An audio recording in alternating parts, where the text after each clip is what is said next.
다정한 남각정 다락방TV입니다. 오늘도 저의 다락을 찾아주셔서 감사드리고요. 사연 시작해보도록 하겠습니다. 안녕하세요. 서울에서 17개월 아들 하나 키우고 있는 남자입니다. 이 글을 쓰게 된 이유는 바로 저희 장인어른 때문입니다. 이제부터 짧게 아버님이라고 말씀드리겠습니다. 저희 아버님께서는 지금 지방에서 공구를 다루는 사업을 하고 계십니다. 흔히들 사업을 하는 사장님들은 의외로 점이나 무속적인 것들을 믿는 경향이 있다는 말들을 많이 들어보셨을 겁니다. 실제로 저희 아버님을 보면 새해에는 신년운을 본다고 점집 드나드시고 무언가 크고 작은 결정을 할 때마다 무속인들을 자주 찾아뵙는 걸로 알고 있습니다. 여러 직원들을 거느리고 잘못된 선택을 하게 되었을 때 평범한 사람들보다는 짊어져야 할 짐이 크기에 이런 곳에 의지를 하시는 것 같습니다. 결혼 전에도 상견례 자리에서 어느 날짜가 좋다고 굳이 우기셔서 주말도 아닌 평일에 날짜를 정하신 적도 있습니다. 다들 일을 하고 있어서 그 날짜를 빼기 위해 여러 사람이 힘들었지만 그래도 그땐 제가 잘 보여야 한다는 입장이기도 했고 사실 결혼 후에 아내와 제가 잘 지내는 게 중요하지 아버님이 특이한 습관, 믿음 때문에 저의 결혼 생활이 힘들어질 거라고 생각한 적은 없어서 최대한 아버님의 말씀을 군말 없이 잘 따랐습니다. 처음 뵙는 자리에서도 가족들이 모두 모인 상견례 자리에서 제 사주를 가지고 기가 약하다, 담이 작아서 홀로 서기가 어렵다니 사고를 조심해야 한다는 등 안 좋은 말씀만 늘어놓아서 분위기가 어색해지기도 했습니다. 그래도 지금의 아내와 꼭 결혼을 하고 싶어 불편해하시는 저의 부모님을 여차저차 설득하여 결국 결혼식까지 무사히 올렸습니다. 사실 결혼식 후에는 아버님이 지방에 계시는지라 1년에 한두 번 정도밖에 뵐 일이 없어서 그런 아버님의 특이한 습관에 대해 잊고 살았었습니다. 때때로 명절에 인사를 드리러 가면 가끔 부적을 주시며 몸에 지니고 있으면 좋다는 정도? 그 정도까지만 아버님께서 말씀하셨기 때문에 크게 부딪히는 일 없이 잘 지냈었습니다. 하지만 저희가 아이를 가지게 되면서부터 아버님의 이상한 믿음 때문에 큰 문제가 생겼습니다. 저와 제 아내는 아기를 참 좋아했습니다. 때문에 결혼을 하게 되면 1년 정도만 신혼생활을 하다가 아기를 가졌으면 좋겠다 서로 약속을 하고 정말 저희의 바람처럼 지금의 첫 아이를 갖게 되었습니다. 정말 좋은 아빠가 돼서 잘 키우겠다 다짐도 하고 하루하루 예정일이 다가올수록 설레는 시간이었습니다. 하지만 진짜 큰 문제는 아버님께서 저희 첫 아이를 반대하십니다. 이게 말이 참 안 되고 웃기는 말이지만 이미 가진 아이를 낳으면 안 된다고 반대를 하십니다. 이유인즉슨 아내와 제 사주를 봤을 때 3년간 아이가 있으면 안 된다고 점쟁이가 말을 했다고 하네요. 아마 결혼 전에 사주를 쭉 보시고 들었던 말 같은데 아무리 점을 믿으신다곤 하지만 이미 가진 아이를 낳지 말라고 하다뇨. 축복만 받으면서 태어나야 할 우리 아이가 다른 사람도 아닌 외할아버지가 될 사람에서 낙태를 하라는 겁니다. 저와 아내는 당연히 한사코 아버님의 말을 반대했고 아내에게는 출산일까지 아버님과 연락하지 말라고 일러두었습니다. 좋은 것만 보고 들어야 할 아내가 이런 일 때문에 스트레스 받게 하고 싶지 않아서 예정일까지 무시하라고만 일러두었습니다. 아내에게 연락이 되지 않으니 아버님께서는 제게 아침이고 저녁이고 쉴 새 없이 연락을 하시더군요. 내가 다니는 곳에서 그러는데 3년을 기다린 뒤에 그때 아이를 가져야 부부간의 금술도 좋아지고 하는 일마다 잘 된다고 하네. 나도 빨리 손주를 보고 싶지만 조금만 더 기다려도 나으면 서로서로 더 좋아진다는데 자네도 생각을 해보게. 아직 둘 다 젊고 건강하니 아이는 또 언제든지 마음먹으면 가질 수 있는 거 아니겠나? 처음에 이야기를 들었을 때에는 기가 차서 말도 안 나오다가 나중에는 저도 버럭 아버님께 화를 냈습니다. 그랬더니 아버님께서는 나중에 자기 말 안 들어서 안 좋은 일 생기면 그때 가서는 자기 탓을 하지 말라면서 전화를 툭 끊어버리시더군요. 저도 차라리 밤낮으로 시달리지 않아도 된다는 생각에 아내 출산일까지 연락을 하지 않았습니다. 그렇게 몇 개월이 지나 정말 눈에 넣어도 아프지 않을 것만 같은 우리 아이가 태어났습니다.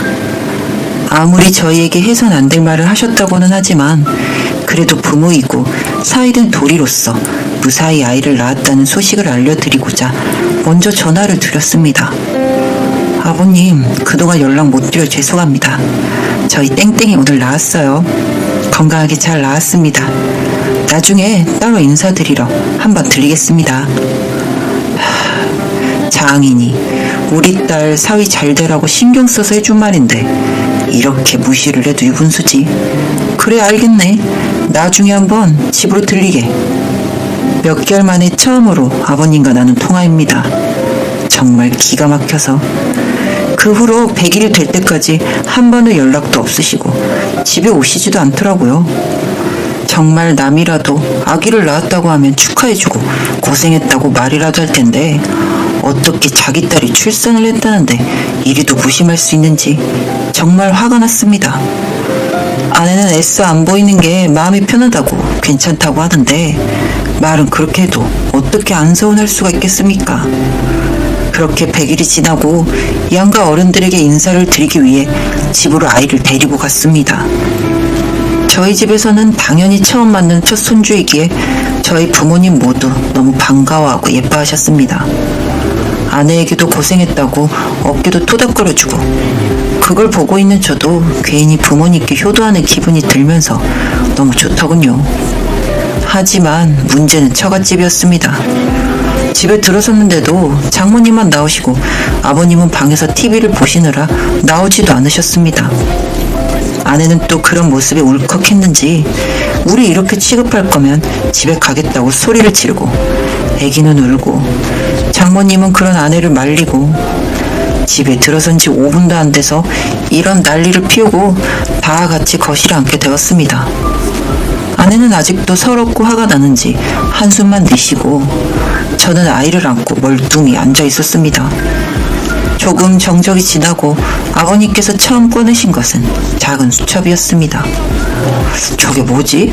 라고 생각을 할 때쯤 아버님께서는 수첩을 펼치시고 우리 아이의 사주를 읽어 내려가셨습니다. 이름과 생일, 태어난 시간을 가지고 언제 또 점집에 찾아가셨는지 주저리 읽어 내려가시는데 요약하자면 서로의 기운이 맞지 않을 때 태어난 아이라 몸속의 기가 균형이 안 맞아 자주 아프고 잔병 치레가 많을 것이다. 이 아이는 배우자 복이 없어서 아마 결혼도 못할 것이다. 성격이 모난 구석이 많고 주위 사람들에게 상처를 줄 사주이다. 등등 악담이란 악담을 퍼부으셨습니다. 이제 태어난 지 100일 갓 지난 저희 아이한테 말이죠. 아버님께서 말씀하시는 중간중간 제가 이제 그만하세요 라고 싫은 티를 내도 개의치 않으시면서 끝까지 다 읽으셨습니다. 그러고는 사주가 너무 안 좋으니 굿이라도 하게 날짜를 잡자고 말씀하시네요. 내가 땡땡이 사주를 얼마 전에 봤는데 너희가 방금 들었듯이 사주팔자가 드세고 아주 안 좋다고 하더구나. 그래서 그 굿을 한번 하면 많이 좋아진다고는 하는데 내가 날짜를 잡아볼 테니 너희는 그날에 땡땡이 데리고 집으로 건너오거라. 그러게 내가 그렇게 안 좋은 팔자라고 조금만 기다렸다가 나으면 좋다는데 어른 말을 무시하고 니들 마음대로 데리고 와서는. 굿이라는 소리를 듣자마자 아내가 먼저 자리를 박차고 일어나고 저도 뒤따라 일어나서 아버님께 대들었습니다. 정말 좋은 마음으로 찾아뵌 거고 이전에 서로 안 좋은 감정이 있었다고 하지만 그래도 아내를 낳아준 부모고 어른이니까 말도 안 되는 말씀을 하셔도 듣고 있었지만 아버님께서 우리 아이를 입에 올리시면서 저주에 가까운 말씀을 하시니까 저도 더 이상은 못 참을 것 같아 아버님께 소리를 질렀습니다. 아버님, 진짜 해도 너무하신 거 아닙니까? 남의 자식일지라도 사주팔자 운운하면서 이렇게 안 좋은 소리는 참아 못할 겁니다. 하물며 남도 아니고 아버님의 딸이 지금 아기를 낳고 와서 처음 인사를 드리는 건데 꼭 그렇게 말씀을 하셔야겠어요? 아니 이게 어디서 큰 소리야? 남이라니 내 딸, 우리 사위, 우리 가족들을 위해서 하는 말인데 고맙다고는 말 못할지언정 어디 어른한테 큰 소리야? 봐라, 내 저 아이 낳지 말라고 안 했냐? 쟤 때문에 우리 집에 벌써 이렇게 분란이 생기는데. 역시 쟤는 그냥 낳지 않는 게 좋았었는데 쟤 때문이야. 내가 그렇게 낳지 말라고 했는데 벌써 가족 간에 분란이나 만들고. 에휴, 이제 더 이상 그런 말들 듣기가 싫어서 처가랑 연을 끊겠다고 소리를 지르고 아내 손을 붙잡고 집을 뛰어나왔습니다. 지금도 장모님 이야기를 들어보면 아버님께서는 점집을 다니시면서 다시 우리가 처가랑 연이 이어지게 해달라고 붓도 하시고 부죽도 쑤셔서 가지고 오시기도 한다고 합니다. 정말 사람이 쉽게 안 변하는 것 같네요.